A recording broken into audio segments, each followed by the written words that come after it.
रच के लंच में ये मैगी है, मृधांशी के लंच में ये 3 बिस्किट है और स्ट्रॉबेरी है। ये लंच में क्या है? ये संदेश और डेट्स। सारांश के लंच बॉक्स में क्या है दिखाओ। ഞാൻ ഈയിടെ കണ്ടൊരു വീഡിയോ ആണിത്.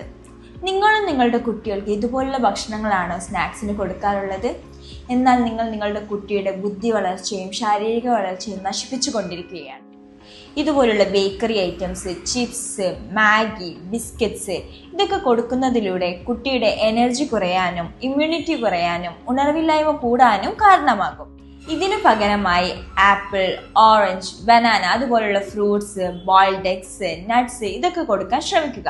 അതിലൂടെ vitamins, minerals, protein, healthy fats ഒക്കെ കൂടാൻ സഹായിക്കും. ഇത് കേൾക്കുമ്പോൾ നിങ്ങൾക്കിതൊരു ചെറിയ കാര്യമായി തോന്നിയേക്കാം. എന്നാൽ നിങ്ങൾ ഇന്നെടുക്കുന്ന ഇതുപോലുള്ള ചെറിയ ചെറിയ തീരുമാനങ്ങളായിരിക്കും നിങ്ങളുടെ കുട്ടിയുടെ നാളത്തെ ഭാവിയും വളർച്ചയും തീരുമാനിക്കുന്നത്. അതുകൊണ്ട് ഓർഗാനിക് ആയിട്ടുള്ള ഹെൽത്തി ആയിട്ടുള്ള ഫുഡ്സ് കൊടുക്കാൻ നിങ്ങൾ ശ്രമിക്കുക.